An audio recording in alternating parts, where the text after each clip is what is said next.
If you're like most women, you probably think that you need to just finally figure out your nutrition.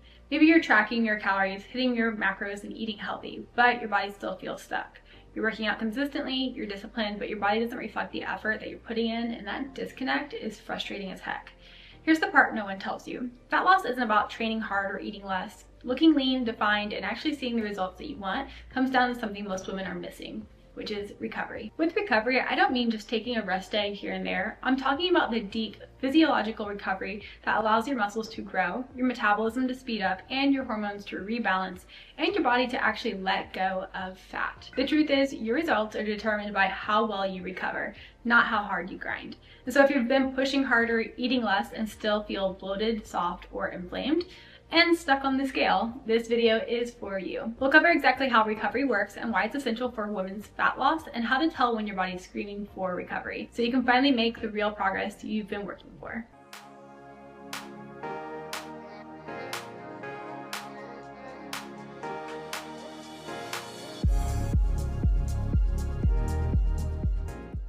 In the world of fitness and body transformation, it's easy to assume that more training equals more results. For decades, the conversation around fat loss and muscle gain centered off of effort and discipline and grinding it out.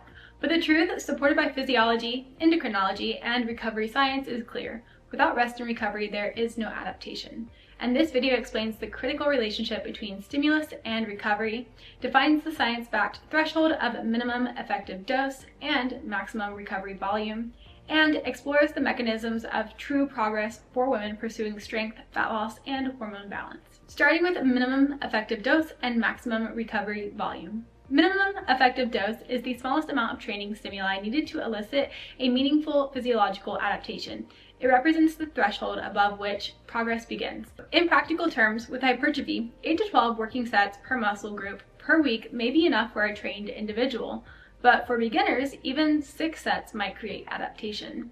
In terms of fat loss, a moderate calorie deficit, example is 300 to 500 calories below maintenance, combined with 3 to 4 days of structured resistance sessions per week, with 2 to 3 days of low intensity activity such as walking, may be enough stimuli. And strength, with 2 to 3 sets per compound lift per week at 75 to 85% of 1 rep max, can maintain or improve strength, especially when effort, which is your RPE, is close to failure. Why minimum effective dose matters? It ensures you're not doing more than needed, allowing for your body to better adhere, have more recovery, and fewer injuries or stress-related stall out. Maximum recovery volume is the highest amount of training your body can recover from and still adapt positively. Exceeding it can actually cause an elevated resting heart rate, mood swings and irritability, hormonal suppression, especially lower LH, FSH, T3, and progesterone, poor sleep and immune suppression. And variables that influence maximum recovery volume include sleep. So less than 6 hours a night increases recovery needs dramatically. Calories, which includes your calorie deficit. Low energy availability slows recovery, particularly in women. And your experience. Beginners have a lower maximum recovery volume, and elite lifters can tolerate more volume, but they require longer recovery. And then you have your menstrual cycle. The luteal phase may reduce recovery capacity due to progesterone's impact on inflammation and thermoregulation. So an example of this would be an intermediate female lifter training 5 times per week at a moderate volume, about 12 to 15 sets per session. This may exceed her maximum recovery volume if she drops her sleep to less than 6 hours per week and reduces her food intake during a mini cut. So why is recovery a non-negotiable for progress? Muscle growth occurs during recovery. Strength training creates micro tears in muscle fibers, and recovery, especially sleep and nutrition, enables muscle protein synthesis, which is necessary to exceed muscle breakdown. Satellite cells activation occur for muscle repair, and connective tissue and tendon adaptation occur also. Without recovery, muscle gains are going to be limited, joint and tendon stress accumulates, and the nervous system never resets, impacting coordination and strength. Number 2, fat loss requires a low-stress internal environment. Chronic stress elevates cortisol and dysregulates the HPA axis, and this can lead to increased abdominal fat storage, reduced insulin sensitivity, which slows glucose uptake and creates more fat storage, increased hunger via ghrelin and reduced fullness via leptin, menstrual irregularities, especially luteal phase disruption, So stress from under-eating, overtraining, and under-recovery makes fat loss more difficult even with perfect macros. Number 3, metabolic adaptation is healed through recovery. Recovery helps reverse down-regulated systems such as your thyroid, with T3 levels improving with rest and refeeds, your adrenals, cortisol rhythms normalize with proper circadian alignment, and your gut, motility and microbiome balance improve with lower sympathetic load, and finally, energy regulation. Appetite cues stabilize, supporting sustainable calorie control. A real-world application of this is a woman who trains 6 days per week, walks 12,000 steps per day, sleeps 5 hours a night, and eats 1,500 calories will see water retention, performance decline, and eventually fat loss plateau without recovery. So what counts as recovery? Well, recovery is multifactorial and goes beyond just taking a rest day. Starting with sleep. You want to get about 7 to 9 hours of sleep. Sleep is the foundation of recovery. During sleep, growth hormone peaks, especially during slow wave sleep. Immune function resets, and CNS recovers from motor fatigue. Some tips to improve your sleep include using a sleep mask, avoiding caffeine after 2 p.m., and dimming lights 90 minutes before bed. Another aspect of recovery is going to be your nutrition and refeeding.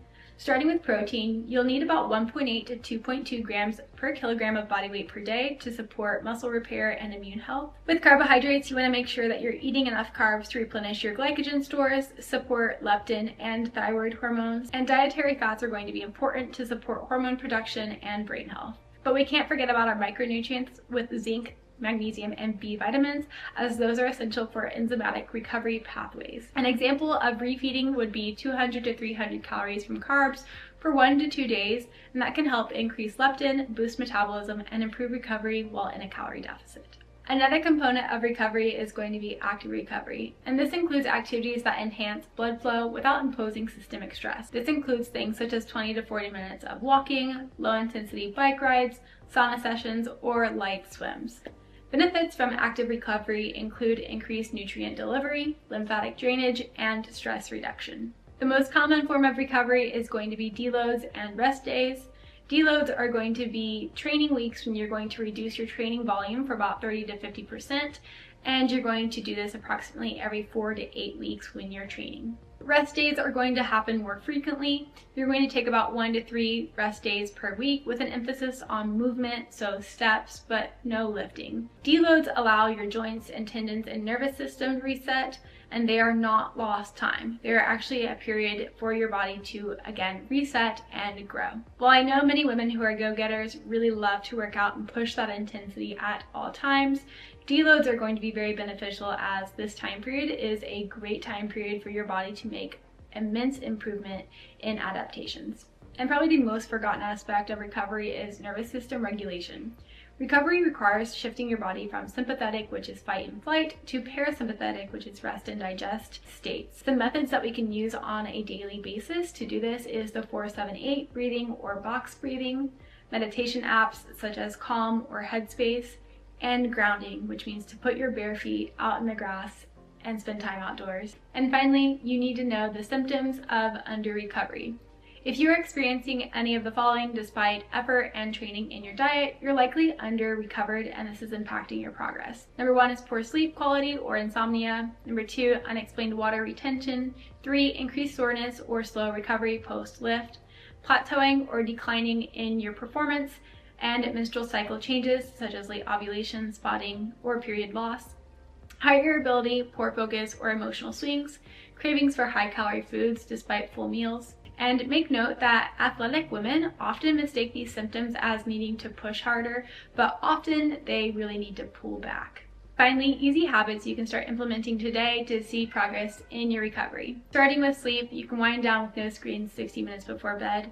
And then with nutrition, you can eat every 3 to 4 hours with 30 grams of protein and 25 to 50 grams of carbs. When it comes to rest days, you'll want to take 2 to 3 full rest days per week and focus on hitting 8 to 10,000 steps per day and maybe some mobility work. Beyond the rest days, you'll want to focus on deloads with lower volume every 4 to 8 weeks.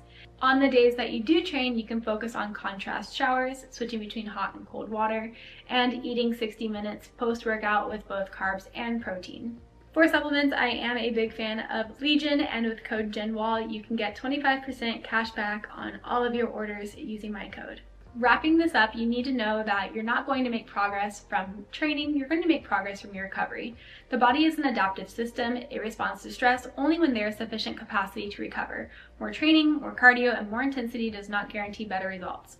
Progress is stimulus plus recovery plus adaptation. For women especially, balancing output with restoration is non-negotiable, not only for body goals, but for hormonal health, longevity, and your sanity. So train hard, but rest and recover harder. If you've been training hard, eating healthy, and still feel like your body isn't changing the way that you want, it's not because you're lazy, and it's not because you need more discipline. It's because your body doesn't feel safe enough to adapt. Muscle growth, fat loss, and hormonal balance, they don't happen just because you check off the workout. They happen because you recover. And if you're stuck in the eat less, move more mindset, this is your sign to step back and look deeper. Because the women who look strong and defined, they're not doing more. They're doing the right things and they're recovering from them. If this video hit home and you're ready to stop spinning your wheels, like this video and drop a comment below telling me what you struggle with most when it comes to recovery. And if you're serious about getting lean, strong, and feeling confident in your body without burning out, apply for coaching using the link in the description, because that's where the real change happens. Don't forget to subscribe for weekly videos on training, metabolism, and the strategies that actually work, especially for women who want results they can see and feel. Thank you for watching, and I'll see you in the next one.